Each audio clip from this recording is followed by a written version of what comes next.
Well, hello, this is Denise Miller, your Leadership Lady Live, and we're back with week 2 of Dad Stories.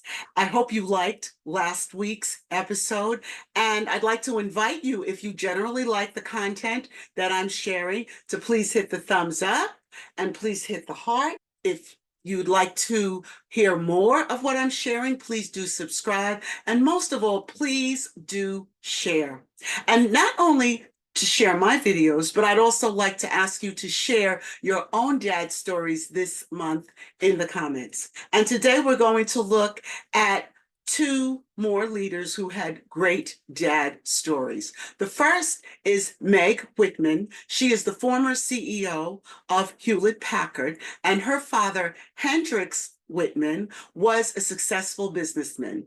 Meg learned the value of strategic thinking and planning. She remembers that her father was meticulous in his approach to business, and he taught her to think several steps ahead. And that has been vital to her in her leadership role.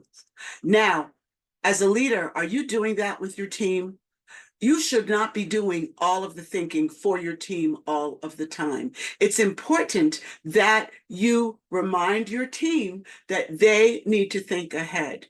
They need to come up with creative ideas. I remember one of my leaders when I was early in leadership in the corporate world reminded me, don't come to me with a problem, come with a problem and at least one possible solution. And as a leader, you will train your team members well to not only come to you to clean up every mess, to wipe away every scar, but to come with possible solutions. That makes for a much better team environment. It builds the confidence of your team, and it also will help you as a leader to make better decisions.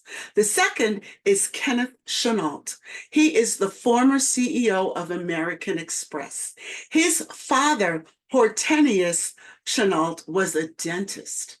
And he taught his son Kenneth the importance of professionalism and of treating people with respect. And as a leader, is that not one of the most important things? Kenneth Chenault recalled his father's dedication to patients and his insistence on making sure that patients received the best care possible. And that really trained Kenneth Chenault's view of how customers should be treated, how to serve them well. And that is so true. As leaders, we need to remind our teams that they are serving at the pleasure of the customers that patronize your organization. Leaders, always remind your team that it's not about them, that it's about the customers. That when the customers stop coming, the company can no longer provide jobs. So it's so very important to remember. It really is all about the customer. And the best way to keep customers and to make sure that they're satisfied is to make sure that they're being treated well. Now, I'd once again like to ask you, do you have a dad story that you'd like to share? As I told you last week, my dad taught me tremendously, and I know that there are men in your community that taught you as well. And as a matter of fact, I'll close with this. I had not only my dad, but my dad was one of 4 brothers. So I had dad to the 4th power.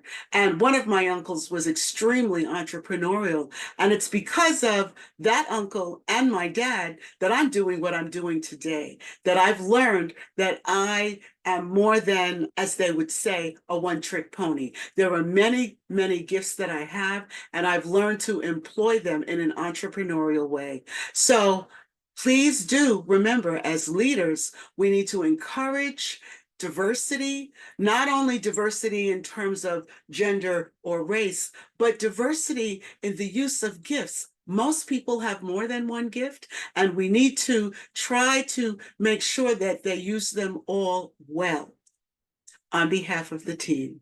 Take care. Thank you so much. And I look forward to speaking with you again.